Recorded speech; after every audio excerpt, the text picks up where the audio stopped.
우리가 그 꼭 알아야 되는 부분이 산업법도 있고 중저법은 꼭 알아야 되잖아요. 그리고 이제 산업안전법과 중저법에 관련돼서 목적 부분을 법에 명시되어져 있는 내용으로 한번 봐볼게요. 보통 법을 볼 때 보호하려고 하는 대상이 있을 테고 처벌 대상이 있을 거예요. 이 법을 위반을 했을 때 처벌 대상, 그리고 기준값이 있을 거예요. 아무나 그냥 처벌하는 게 아니라 뭔가를 위반을 했을 때 그거의 기준을 벗어나면 이제 처벌을 하게 되는 거잖아요. 그러면 산업안전보험 같은 경우 누구를 보호하냐? 노무를 제공하는 사람을 보호해요.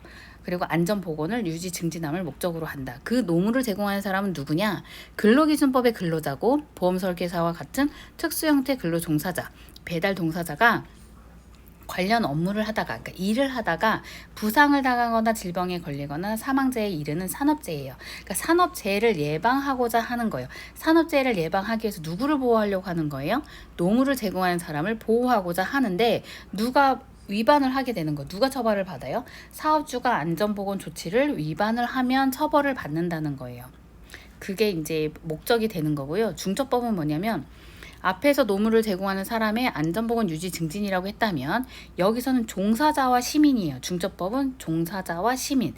그러니까 이게 공부를 할 때 암기가 필수인 거를 계속 느끼긴 하거든요. 그래서 중처법 요것도 시작을 할 때 암기가 필수적으로 필요할 것 같아요. 산업법은 노무를 제공하는 사람의 안전을 위해서, 산업재해를 위해서, 산업재해 예방을 위해서 하는 목적으로 갖고 있고, 중대재해처벌법 같은 경우는 누구를 보호해요? 시민과 종사자를 보호해요. 시민과 종사자. 그러면은 시민은 우리가 알고 있는 그런 뭐 시민일 테고, 종사자 같은 경우는 근로기준법상 근로자, 도금, 용역, 위탁 등의 계약의 형식이랑 상관없어요. 그냥 사업을 수행을 위해서 돈을 목적으로, 그러니까 대가를 목적으로 노무를 제공하는 사람, 또는 우리가 건설업은 특히나 도급을 많이 주잖아요. 그러면 엄청나게 많이 복잡하게 연결되어 있잖아요. 도급할 경우. 그러면 그 각 단계의 수급인과 수급인의 근로자, 노무 제공과 역시 종사자에 해당이 돼요. 그래서 산업법에서 나오는 산업재해에서 산업재해 중에서 중대산업재해가 이제 겹치는 부분이 발생하게 되는 거죠. 그래서 중저법과 산업법과 크게 차이는 이제 시민재해까지 포함되어져 있다. 근데 다만 그러니까 이름 명칭이 어떻게 되면 중대재해인데 중대시민재해, 중대산업재해. 그러니까 외워야 되겠죠. 산업법에 나오는 산업재해에서 중대재해 부분이 있어요. 사망자가 발생한다든지 아니면 그 3개월 이상의 요양이 필요한 사람, 부상자가 동시에 2명이라든지 부상자, 직업성 질병자가 동시에 10명 이상이 발생한 재해를 산업법에서는 중대재해라고 명시를 했고, 그 중에서 근로기준법에서 근로자 이런 게 겹치는 부분 있잖아요. 그래서 종사자가 산업재해가 일어났는데 그 중에서 중대 산업재해 조건에 부합을 하면, 거기에 기준값에 들어가면 중처법을 적용해서 처벌을 하겠다. 근데 누구를? 사업주, 경영책임자, 공무원, 법인을 처벌하겠다. 근데 여기서 말하는 처벌 대상은 이게 핵심인 거예요. 조직, 인력, 예산 결정을 할 수 있는 사람. 근데 만약에 실제 경영 책임자는 이거 권한이 아무것도 없어요. 그러면 실질적으로 아닌 거죠. 다른 위가 더 있는 거죠. 경영 책임자가.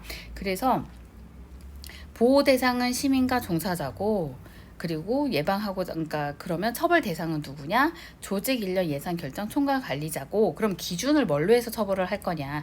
안전보건 조치 의무를 위반했을 때. 그러니까 요 조치 의무라고 하는 것은 이꼴로 보는 게 안전보건관리 체계예요.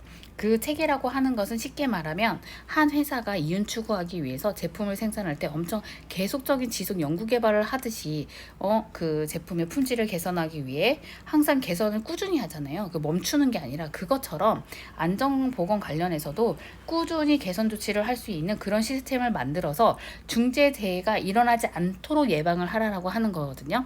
그래서 중대산업재해가 일어날지라도 안전보건 조치 의무를 위반하지 않았으면 처벌할 수가 없겠죠.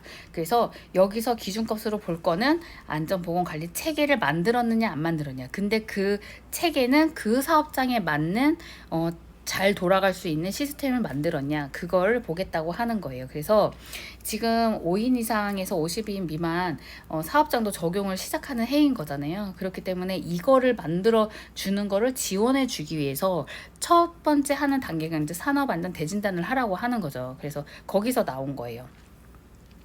그러면 이제 조금 차이가 있죠. 그렇게 그러니까 그럼 마지막 다시 한번 정리를 해보면 산업안전보건법은 노무를 제공하는 사람을 보호하고 처벌 대상자는 대부분 사업주가 되겠죠. 사업주가 안전보건 조치 사항을 위반을 했을 때 중처법 같은 경우는 시민과 종사자를 보호하는 거고 중대재해를 예방하고 즉 중대산업재해, 중대시민재해를 보호하는 거고 처벌 대상은 조직 인력 예산 결정을 총괄 관리할 수 있는 사람 그 사람을 처벌을 할 건데 그 기준값은 안전보건관리 체계다. 그 체계가 잘 되어져 있는지 안 되어져 있는지 그 부분에 대해서 판단을 해서 처벌을 하겠다라고 하는 부분이 있는 거예요.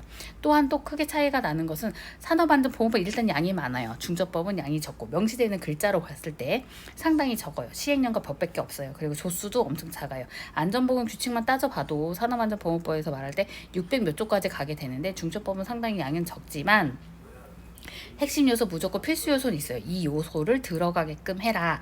그 요소를 들어가게 하는데 그 사업장에 맞게끔 만들어. 요렇게 되는 거죠. 그래서 여기서는 꼭 알아야 되는 게 그러면 중대산업재해는 뭐야?